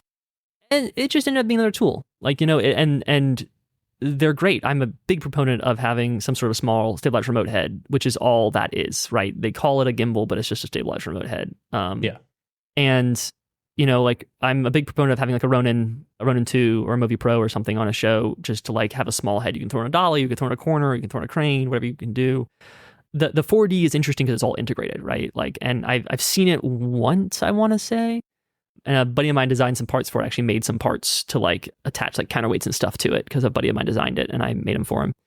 It's really cool. Like the things you can do with it are awesome, and it's a cool storytelling thing. It's niche enough that I don't think it's going to like take over the world. And I think one of the things that Steadicam does so well that even the Movies and the remote heads and even techno cranes, right? Like, and if our listeners aren't aware what a techno crane is, I think you probably are because you're like into that stuff. But they should go look up YouTube videos of like techno cranes. Like look up a Scorpio 45-foot techno crane or the Chapman 73-foot hydroscope. And they are just incredible machines, like insane. But to do that or to do a thing, you have imprecision because you have 4 people operating it. There's someone swinging the basket, there's someone pulling focus, there's someone operating the actual head, and there's someone operating the pickle, the extension retraction. And Steadicam is just me. If I want to, there's someone pulling focus, but like if I want to move the camera a little bit to the left, I just do it. I don't have to communicate it. I don't have to talk about it. There's so much freedom to do what I want to do when I want to do it, and to do it really precisely. And all of the Movies and all of the Ronins and all the 4D stuff, they have like the majestic mode, right? Where you can like, you pan a little bit to the left and it pans with you, or, you know, it follows you or that sort of thing. But all it is like algorithms guessing what you want based on what you're doing. So when you're panning a little bit left, it's going, well, you're panning, I think you want that. Like, let's give you a little bit more, right? But you might be like, oh, I didn't want to go that far. Like, come on. Like, right. You overshoot. You get that or whatever it is. Look. Yeah. And so they end up having that little bit of imprecision. Or you do something like Larry McConkey, who is like legendary Steadicam operator. Like he did the Goodfellas shot, right? Like he is like one of the OG guys. He and his brother Jim have been doing a bunch of stuff on Marvelous Miss Maisel, which is just incredibly well shot. If you haven't seen it, highly recommended. And they do a bunch of stuff where they have like a Movi on the end of a stick. They call it the Wonder Stick. And it almost looks like you took a Steadicam and put a Movi on the end of a Steadicam. And they're doing all these crazy shots. But what it is it's Larry moving through the space with the rig, and then Jim on the wheels, like on a remote controller controlling the pan and tilt. And that's great. But again, it's two people. You have to be really precise with like your communication. This is the shot. This is what you're doing. This is how we're doing it. And that's great. But there are times when you just like, there have been times on shows where like we're running out of light and it's the end of the day and there's this one last thing. And I'm just like, just run the scene 4 times. I'm going to run around. I'll get you the scene. Like, I'll get you the pieces you need. Like, don't just run the thing 4 times in a row and you'll be fine. And like, that's something you can't do with a techno crane, or you can't do with something else. I think that's like the really, you're not going to be right. So that precise every time. Yeah. Right. So answering that question in another roundabout way, which seems to be my theme of this podcast, is they're really cool tools. And I don't think they replace the Steadicam. And so I don't think I'm threatened by them. Awesome. Tux Garage asked, how do you come up with new product ideas and favorite ice cream flavor? Yeah. So new product ideas are probably about 60% people coming to me with issues and me being like, I can solve that issue. And also, I think other people have that same issue. So, and when I do that, I oftentimes tell people like, hey, are you cool if I make this into a product? Like, I don't, like, this is your problem that you're coming to solve. I think this is a thing that could be really cool. I'll design something around it. I'll give you one for free. It's your thing, but I'm going to, like, are you cool if I sell this? And most of the time people are like, yeah, absolutely. Like, go for it, And a couple times people are like, I kind of want this to, like, be a custom thing just for us or just for me or something. I'm like, okay, cool. Like, we can do that too.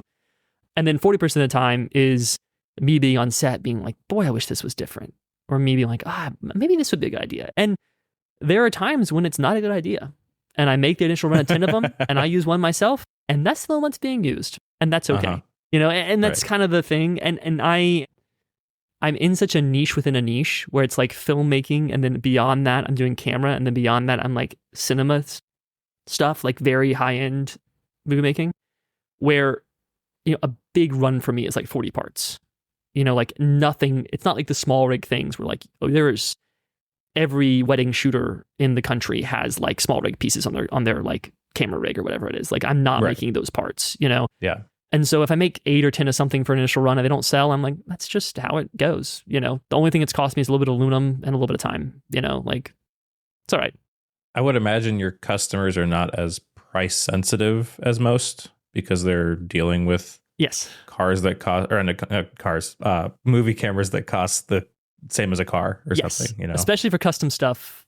It is, I won't name the show, unfortunately, because I don't know how much, but it was a very big movie shooting in town recently that had a bunch of custom stuff made for them. They're using these little custom gimbals that are almost like smaller movies. And my same friend is on that show and he was redesigning them to be lighter. And so we're doing stuff like cross-drilling titanium bolts to make them lighter and like really like going all out because they're just like, yeah, it doesn't matter. Like the movie's a $300 million movie. Like who cares? Right. Like, yeah, sure. We'll spend, $6,000 with you over the course of a couple months making some parts for us. Like who cares? Whatever. Yeah. You're a rounding error at the end of the day. Exactly. And so there are customers like that where it's just like, yeah, just do it right. And it's fine. Like just do it right and do it. But most of the people that I'm selling to are actually not like rental houses or not big shows. It's camera assistants, it's Steadicam operators, it's people that are the real like the workers of the film industry.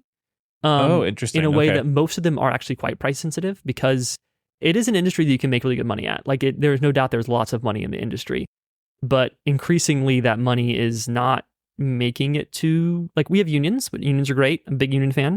I understand that sometimes unions are not good in certain industries and some people have poor perception of unions, but in the film industry, it is a necessity to not just be beaten to the ground. But even with that, it is, there's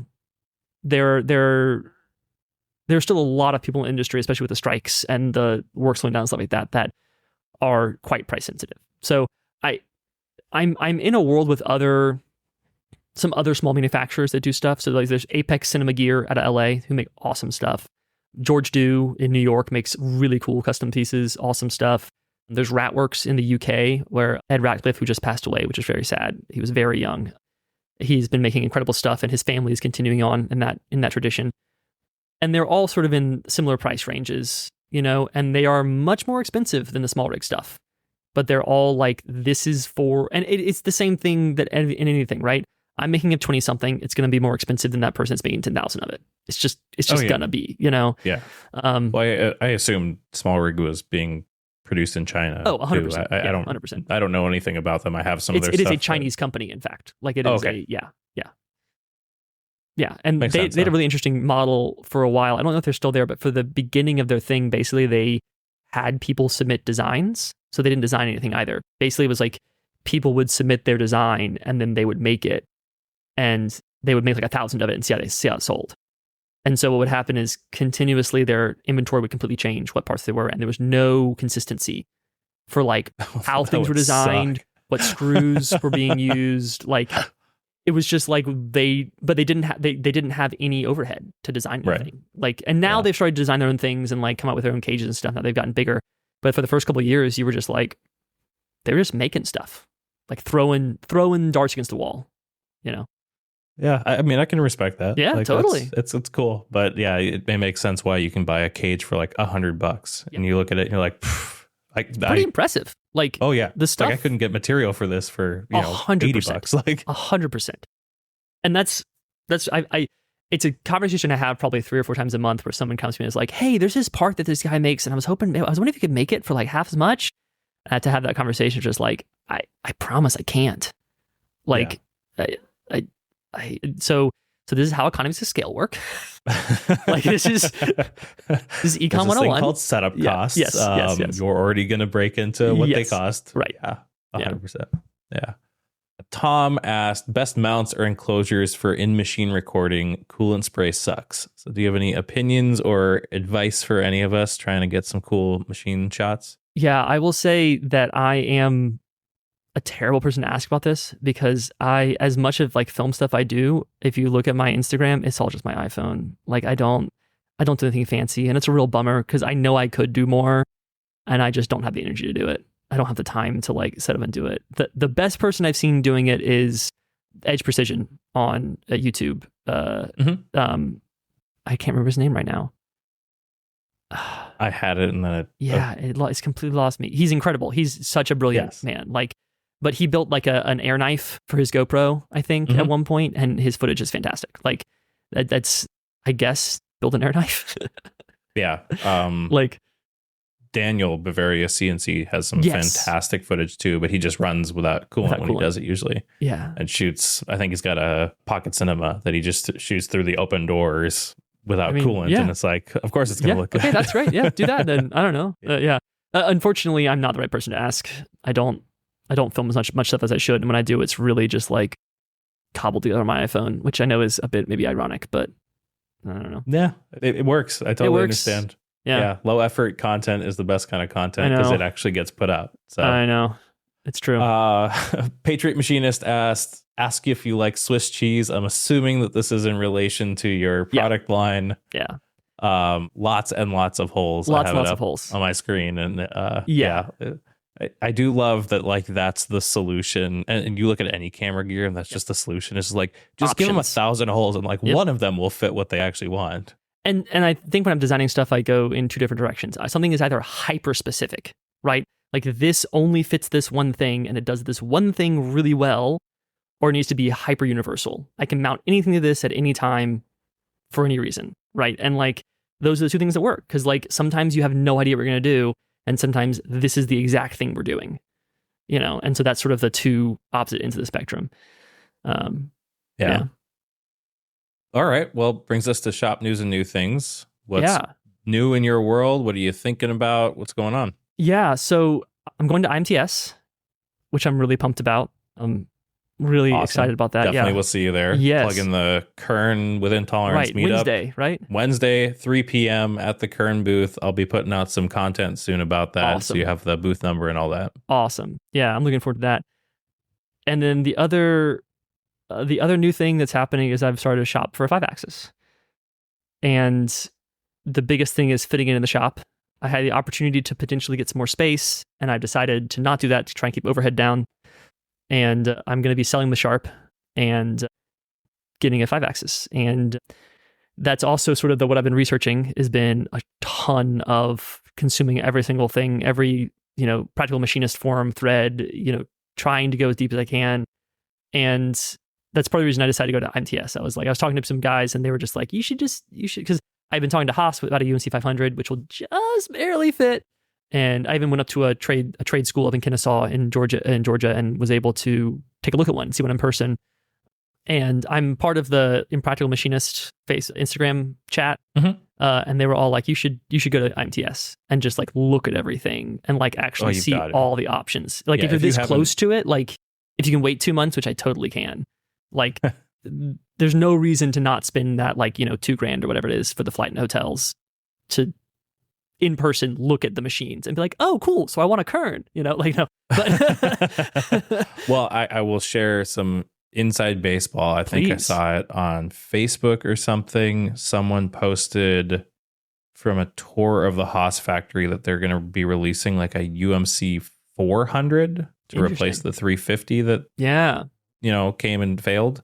Yeah. So that sounds like it might be maybe a little bit better of a fit for your space. So interestingly enough, I got quotes for a Herco VM10 UI, a Haas UMC 500 SS. Because once you add the faster spindle for aluminum and high speed machining and stuff, it's like $8,000 different from the normal UMC. It's like not. Yeah. To get the 12K spindle and all that sort of stuff. And then also a Brother U500. And the Brother U500 doesn't have a chip conveyor on it versus the UMC, but is cheaper than the UMC. Really? Once optioned out with probing and through spindle coolant. Like the Brother would be 16K spindle, 1000 PSI through coolant. Brother, or the Bloom probing, 28 tool magazine, all the standard stuff, all that sort of stuff. And the UMC is 12K spindle, like the sort of the standard stuff, high speed machining, all that sort of stuff. 300 PSI through the filtration conveyor, stuff like that. And it was like 176, and the Brother was coming in like 172. Oh wow! Which is, I'm like, that feels like not a decision at all. Like, we are seriously looking at potentially replacing one of the S700s with I got scared you're gonna say the Hermla. I was like, what are you?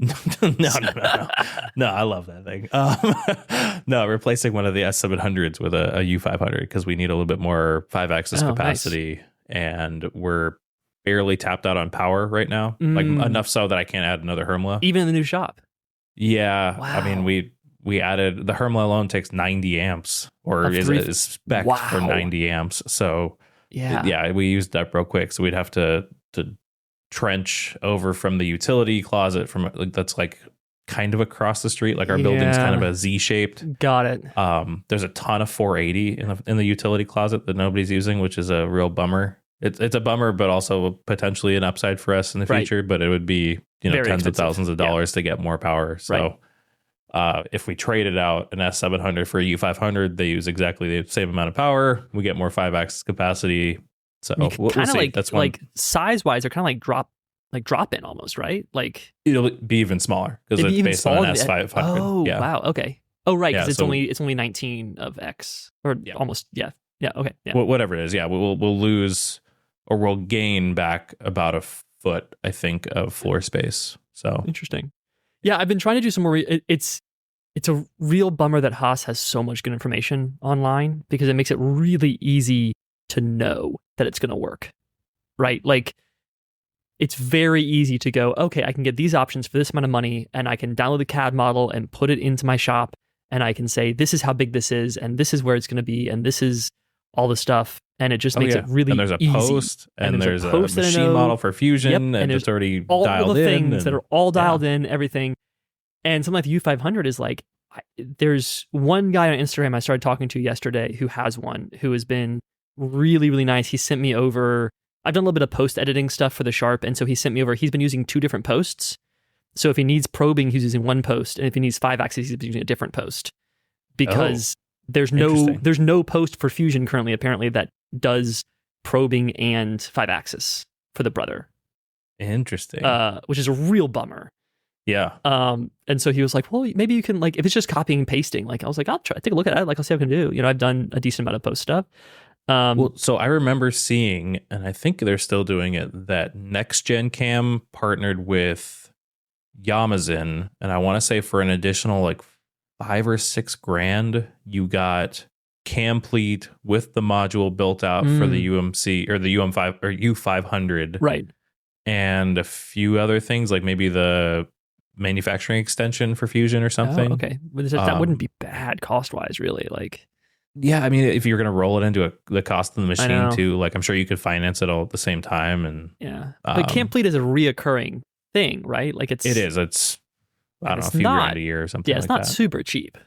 No, definitely not. But I'm just saying that like people are developing some workflow posts for it and all that stuff for it. So it's a super cool machine. I love Brothers. I've been fascinated by that stuff for ages, and like they're just it would make me very sad to have that opportunity and then buy a Haas, I think. But also, it's possible the Haas might make more sense. Yeah, I was gonna say you got to do what's right for you and what makes it easy. Like if buying the machine. The worst thing would be to buy that machine and have it sit because you you don't have the stuff together that you need to make your parts. So I totally would understand. Yeah, that's fair. But so that's what I've been researching. That's what I've been doing. It's gonna be fun. IMTS is gonna be a good time. Awesome. Well, I'm super pumped to meet you in person. Then that'll be a lot of fun and see everybody at the Kern booth. Yeah. Well, that brings me then to the last 3 questions I've been asking every week. You already kind of answered what have you been researching, but anything else you've been researching that's outside of manufacturing, but that's fun and interesting? Yeah, I had to fix my refrigerator. Apparently the design of the refrigerator is the wiring harness that goes up the freezer side. As you open and close it, it slowly wears the wires away. And then the wires break and your ice maker stops working. And so there was some like deep Substack or some Reddit thing or something that someone's like, oh yeah, this is what you have to do. You have to do this thing. And so I like unplugged the freezer and like stripped the wires back and like soldered in longer leads on all of the wires, and we have ice again. But that was like a dive on one day to be like, what is how is this? What? So that was nicely done. That's much better than having to buy a new fridge. Oh my God, for sure. Yeah. Oh my God. I think that and 5-axis stuff. Yeah. Awesome. What are things you're working on to be a better person, leader, employer, what have you? None of us are perfect. What are you working on? Yeah, I don't have any employees directly in this. It's just me right now. But in terms of like a better person, I'm trying to figure out how to be organized. I get excited about something and I just like dive down that rabbit hole. And so like if I'm doing custom work, the best case for me is I take the job now, I design it today, I make it tomorrow, it's done, and I don't think about it anymore. Like that's my ideal because I can get really excited and go really deep in it and design it and make it and then not have to think about it anymore. But I'm starting to get enough work and custom orders and things like that I can't do that. And so I have to have a backlog. And initially I was just trying to remember things. That clearly does not work.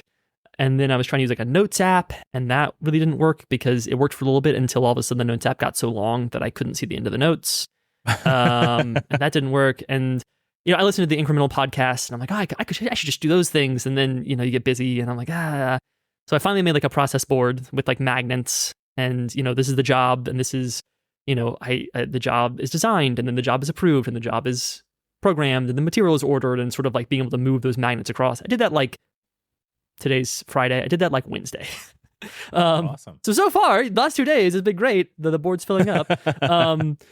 But that's the biggest thing I've been trying to do is I've been trying to, I enjoy being the shop more when it's clean. I enjoy working more when I'm organized.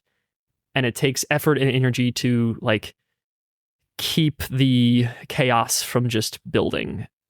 And as someone who struggles with the exact same thing, it is a cruel twist of fate to work better when it's clean and organized and to be almost unable humanly to keep things clean and organized. Yes. And so I have found that, the whole, a place for everything and everything in its place works well, right?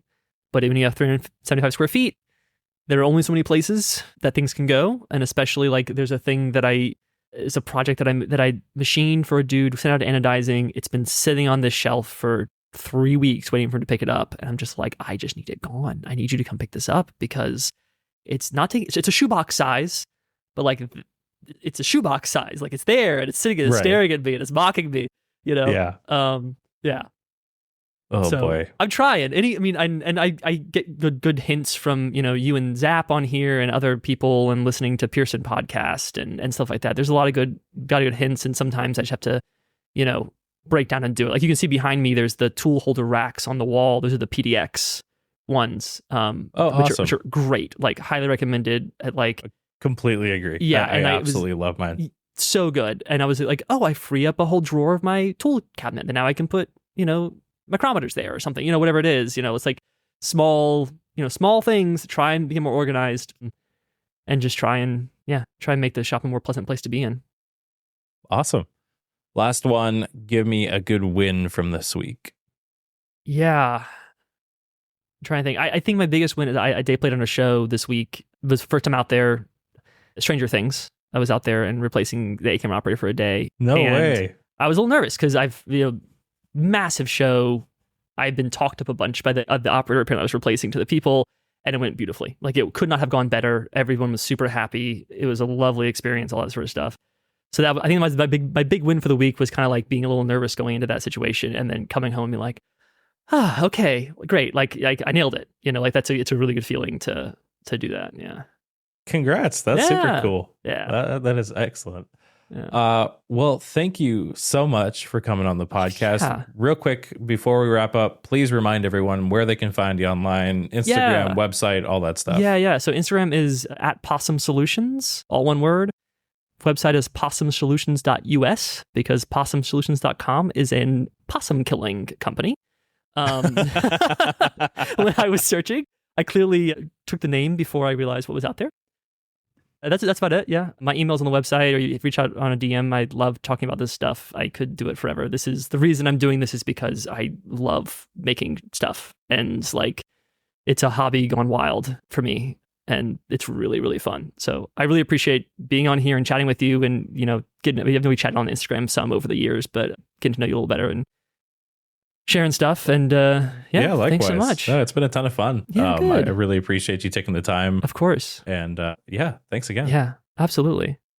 Thanks to new Patreon members, Martin, Joseph, RC Stokes, Doug, and Mark. Thank you all for joining the podcast. Let's me send people like Jarrett a mic and headset so you can hear him clearly. Thank you all for listening, and I will be back next week.